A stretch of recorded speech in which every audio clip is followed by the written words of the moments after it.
আসসালামু আলাইকুম রহমতুল্লাহ। 18 ডিসেম্বর 23 নির্বাচন নিয়ে বড় পরীক্ষায় সরকার। এখনও যুক্তরাষ্ট্রের চমৎকার অবস্থান। যুক্তরাষ্ট্র সজাগ দৃষ্টি রাখছে, যুক্তরাষ্ট্র ছাড় দিবে না। দর্শক, সরকার তো বোঝানোর চেষ্টা করছে যে যুক্তরাষ্ট্র ম্যানেজড, কিন্তু না, যুক্তরাষ্ট্র মোটেই ম্যানেজড হয়নি। তারা নীরব আছে। এই নীরবতা বড় কোনো ঝড়ের লক্ষণ। এই যে নির্বাচন, একতরফা নির্বাচন, এটাকে যুক্তরাষ্ট্র একটা পরীক্ষা হিসাবে দেখছে। যুক্তরাষ্ট্রের কাছে সরকার পরীক্ষা দিচ্ছে। তবে এই পরীক্ষার আগেই ফেল করেছে, কিন্তু পরীক্ষার আগে ফেল করলেও নিয়ম রক্ষার অংশ হিসাবেও পরীক্ষার সুযোগ দিতে হয়। যুক্তরাষ্ট্র সেই সুযোগ দিচ্ছে, এ কারণে চুপ আছে। যেমন যুক্তরাষ্ট্র বলেছে নির্বাচন হতে হবে অংশগ্রহণমূলক। নির্বাচন অংশগ্রহণমূলক হচ্ছে না। এখন যেভাবেই হোক না কেন, অংশগ্রহণমূলক হচ্ছে না কি, এটা আরও কিছু মানদণ্ড আছে। যেমন বিএনপি নাই, কিন্তু 90% জনগণ যদি ভোট দিতে যায়, তাহলে তো আর যুক্তরাষ্ট্রে কিছু করার নেই। তো এই জন্যে 90% জনগণ তো দূরে কথা, আসলে যে 5% জনগণও ভোট দিতে যায় কিনা সন্দেহ আছে, এটা তো জানে যুক্তরাষ্ট্র, বা সবাই জানে। কিন্তু তারপরও বিএনপি না থাকলেও জনগণ ভোট দিতে যায় কিনা, এইটা দেখানোর সুযোগ সরকারকে দেওয়া উচিত। এই সুযোগটা সরকারকে দিচ্ছে, এভাবে পরীক্ষা নিচ্ছে। দর্শক, ইন্ডিয়া টুডের একটা প্রতিবেদনে চমৎকার কিছু তথ্য উঠে এসেছে। এটা বর্তমান সময়ের প্রেক্ষাপটে যথেষ্ট প্রাসঙ্গিক বলে মনে করি। এটা বাংলাদেশের মানব জমিন পাবলিশ করেছে। ইন্ডিয়া টুডের রিপোর্ট, জন কির্বির জবাব এবং বাংলাদেশের নির্বাচন গণতন্ত্রের জন্য পরীক্ষা। এই পরীক্ষক কে? তাহলে পরীক্ষক যুক্তরাষ্ট্র, সেভাবেই ইঙ্গিত দিয়ে আসছে। 7 জানুয়ারি গুরুত্বপূর্ণ নির্বাচনের জন্য প্রস্তুতি নিচ্ছে বাংলাদেশ। এই সময় এখানে কূটনৈতিক উদ্যোগের বিষয়ে যুক্তরাষ্ট্রকে জিজ্ঞাসা করা হয়েছিল। এর জবাবে হোয়াইট হাউসের জাতীয় নিরাপত্তা পরিষদের স্ট্র্যাটেজিক কমিউনিকেশনের সমন্বয়ক জন কির্বি বলেছেন, বাংলাদেশে আমরা একটি অবাধ ও সুষ্ঠু নির্বাচন চাই। যুক্তরাষ্ট্র কোনো পক্ষাবলম্বন করে না। এ খবর দিয়ে অনলাইন ইন্ডিয়া টুডে বলেছে, বাংলাদেশের নির্বাচন নিয়ে ইন্ডিয়া টুডের ডিজিটাল সংস্করণে একটি রিপোর্টকে উদ্ধৃত করে এই প্রশ্ন করেন একজন সাংবাদিক। বাংলাদেশের নির্বাচনে একদিকে ভারত, চীন ও রাশিয়ার স্বার্থ আছে, অন্যদিকে ভিন্ন স্বার্থ আছে যুক্তরাষ্ট্রের। ইন্ডিয়া টুডেতে প্রকাশিত ওই রিপোর্টে বিশ্লেষণ করা হয়েছিল যে কিভাবে ভারত ও চীনের এক শিবিরে যোগ দিয়ে প্রধানমন্ত্রী শেখ হাসিনাকে সমর্থন করেছেন, অন্যদিকে যুক্তরাষ্ট্র সাবেক প্রধানমন্ত্রী খালেদা জিয়ার পক্ষ নিয়েছে বলে দেখা যাচ্ছে। যুক্তরাষ্ট্র ভারত চীনের অবস্থাকে সিম্পলিফাই করে ভয় বলা হচ্ছে। আসলে যুক্তরাষ্ট্র কারো পক্ষে নেয়নি। যুক্তরাষ্ট্র নিরপেক্ষভাবে একটা কঠিন অবস্থানে আছে, পরীক্ষা নিচ্ছে। যুক্তরাষ্ট্র কোনো পক্ষ নিয়েছে এটা কোনোভাবেই প্রমাণ করা সম্ভব নয়। তবে হ্যাঁ, ন্যায়ের পক্ষ থাকলে যারা ন্যায়ের পক্ষে, তাদের পক্ষে তৎপরতা চলে যাবে, এটা স্বাভাবিক। 6 ডিসেম্বর প্রেস ব্রিফিংয়ে কালে জন কির্বির কাছে জানতে চাওয়া হয়েছিল, ভারত, চীন ও রাশিয়া যখন বাংলাদেশে বর্তমান শাসক গোষ্ঠীকে সমর্থন দিয়ে এক পক্ষকে অবস্থান করছে, তখন যুক্তরাষ্ট্র অবস্থান কি? যেহেতু বাংলাদেশে একটি অবাধ সুষ্ঠু নির্বাচন, গ্রহণযোগ্য নির্বাচন অনুষ্ঠানে প্রয়োজনীয় পদক্ষেপ নেওয়ার কথা বলেছে। এ জবাবে জন কির্বি বলেছিলেন, বাংলাদেশে আমরা একটি অবাধ সুষ্ঠু নির্বাচন চাই, আমাদের অবস্থান অব্যাহত তাই থাকবে। বিদেশের কোনো নির্বাচন আমাদের কোনো পক্ষ থাকে না।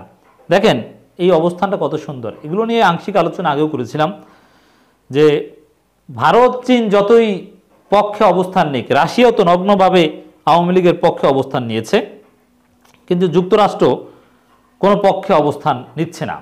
যুক্তরাষ্ট্র নিরপেক্ষভাবে পরীক্ষকের ভূমিকায় আছে, পরীক্ষা নিচ্ছে। তো পরীক্ষা শেষ হয়ে যাওয়ার পর, দ্যাট মিনস 7 জানুয়ারির পর তারা রেজাল্ট যাচাই বাছাই করবে, কি করা যায়, কি রেজাল্ট করেছে আর তার প্রতিদান কি দেওয়া যায়, সেটা চিন্তা ভাবনা করবে। যুক্তরাষ্ট্র সেই অবস্থানে আছে। সর্বশেষ অবস্থান সম্পর্কে যুক্তরাষ্ট্রে আমাদের যে তথ্য, অনেকে মনে করেন এই যে পিটার হাস বিজয় দিবসের একটা প্রোগ্রামে মহামান্য রাষ্ট্রপতি বা সরকারের শীর্ষস্থানীয় লোকজনের সাথে কৌশল বিনিময় করেছে, মানে আওয়ামী বলয়ের প্রোগ্রামে তাকে দেখা গিয়েছে। এতে অনেকে মনে করছেন যে না, যুক্তরাষ্ট্র মনে অবস্থান পরিবর্তন করেছেন। হতাশ অনেকে দেখলাম যে যুক্তরাষ্ট্র কিছুই করবে না, তলে তলে আপোষ হয়ে গিয়েছে। বিএনপিপন্থী লোকজনের মধ্যেও এই ভয় দেখলাম, বিশেষ করে মহামান্য রাষ্ট্রপতির সাথে পিটার হাসকে দেখে। না, যুক্তরাষ্ট্রের সম্পর্ক রাষ্ট্রের সাথে। অতএব বাংলাদেশের রাষ্ট্রীয় দিবসগুলোকে শ্রদ্ধা দেখিয়ে সেগুলোতে অংশগ্রহণ করা, এটা ডিপ্লোম্যাটিক স্বাভাবিক কার্যক্রমের অংশ। অথবা বাংলাদেশের সাথে যেহেতু একটা ডিপ এনগেজমেন্ট যুক্তরাষ্ট্র চায়, তার জন্য এটা করতে হবে। যে বিজয় দিবসের প্রোগ্রামে মহামান্য রাষ্ট্রপতি শেখ রেহান আবা এদের সাথে দেখা গিয়েছে, মানে এই নয় যে যুক্তরাষ্ট্র কনভিন্সড হয়েছে। যুক্তরাষ্ট্র এখনও আগের মতোই গণতন্ত্র প্রশ্নে, নিরপেক্ষ নির্বাচন প্রশ্নে তাদের চমৎকার অবস্থানের উপর ইস্তেকামাত আছে বলেই আমাদের কাছে তথ্য। ইন্ডিয়া টুডে লিখেছে, জানুয়ারি নির্বাচনকে দেখা হচ্ছে বাংলাদেশের গণতন্ত্রের জন্য একটি বড় পরীক্ষা হিসেবে। এই নির্বাচনের ফল ব্যাপকভাবে প্রভাবিত করবে ভারতকে। যুক্তরাষ্ট্র ও ভারত বলছে তারা উভয়ই একটি স্থিতিশীল বাংলাদেশ সমর্থন করে। কিন্তু দেখেন, এই স্থিতিশীলতার ব্যাখ্যা দুই পক্ষের কাছে দুইটা। ভারত যখন বলে স্থিতিশীলতা চায়, চীন যখন বলে স্থিতিশীলতা চায়, তখন এই স্থিতিশীলতা মানে হচ্ছে আওয়ামী লীগ সরকারই আবার ক্ষমতায় থাকুক, পরিবর্তন হলে অস্থিতিশীল হবে, এটা। আর যুক্তরাষ্ট্র বা পশ্চিমারা যখন স্থিতিশীলতার কথা বলে, তখন তার অর্থ হচ্ছে তারা গণতন্ত্র একটা প্রাতিষ্ঠানিক রূপ পায়, সবসময় জনগণের ভোটে যেন শান্তিপূর্ণভাবে পরিবর্তন হয়, জনগণ যাকে চাইবে তারা ক্ষমতায় আসবে, সমস্ত ক্ষমতা কে দেশ চালাবে, কারা ক্ষমতায় থাকবে, এগুলো ঠিক করার একমাত্র হকদার জনগণ। যে যুক্তরাষ্ট্রের স্থিতিশীলতার অর্থ হচ্ছে এটা, এটা যেন সবসময় জনগণের এই অধিকার প্রতিষ্ঠিত থাকে, মানে গণতন্ত্র যেন একটা প্রাতিষ্ঠানিক রূপ পায়। অতএব স্থিতিশীলতার অর্থ যুক্তরাষ্ট্রের কাছে এক, ভারত, চীন, রাশিয়ার কাছে আরেক। কিন্তু বিশ্বের দুটি বৃহৎ গণতান্ত্রিক দেশ দৃশ্যত বিপরীত শিবিরের পক্ষে অবস্থান নিয়েছে। দেখা যাচ্ছে প্রধানমন্ত্রী শেখ হাসিনা তার দল আওয়ামী লীগকে সমর্থন করছে নয়াদিল্লি, স্পষ্ট। অবশ্যই নয়াদিল্লি এই অযৌক্তিক কাজ করছে।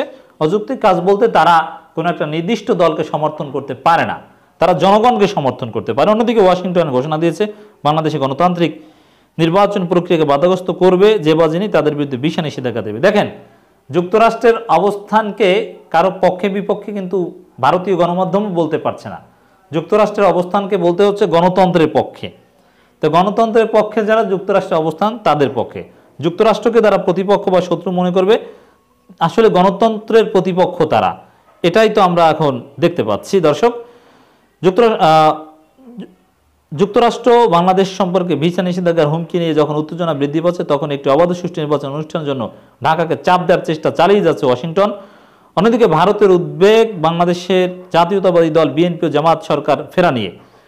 এর মানে ভারত একটা পক্ষে অবস্থান নিচ্ছে, আর যুক্তরাষ্ট্র সুষ্ঠু নির্বাচনের কথা বলছে। বুঝতে পেরেছেন তো ভারতীয় গণমাধ্যমের খবর।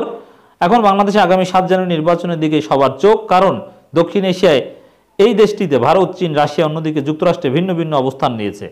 আর রাশিয়া তো আর একদিকে বিভিন্ন উস্কানিমূলক খবর প্রচার করছে, প্রোপাগান্ডা চালানো শুরু করেছে। আপনারা জানেন, রাশিয়া বলেছে যে বাংলাদেশে আরব বসন্তের মতো ঘটনা ঘটাতে চায় যুক্তরাষ্ট্র, অথচ রাশিয়ার এই বক্তব্যের সপক্ষে সামান্যতম তথ্য প্রমাণ নেই। আন্দাজে এই প্রোপাগান্ডাগুলো জনমনে ছড়িয়ে দিয়ে সরকারকে বিভ্রান্ত করতে চাচ্ছে।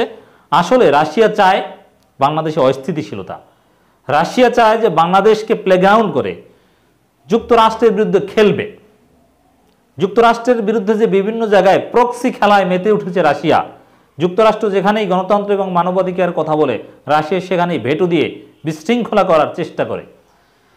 এখন বাংলাদেশকেও প্লেগ্রাউন্ডে পরিণত করে রাশিয়া মূলত যুক্তরাষ্ট্রের সাথে খেলতে চায়। এটা অলরেডি পররাষ্ট্রমন্ত্রী বুঝে গিয়েছেন, এজন্য রাশিয়ার এই কথাকে গুরুত্ব দিচ্ছেন না। তো দর্শক, সরকারকে আরও বেশি সতর্ক থাকতে হবে।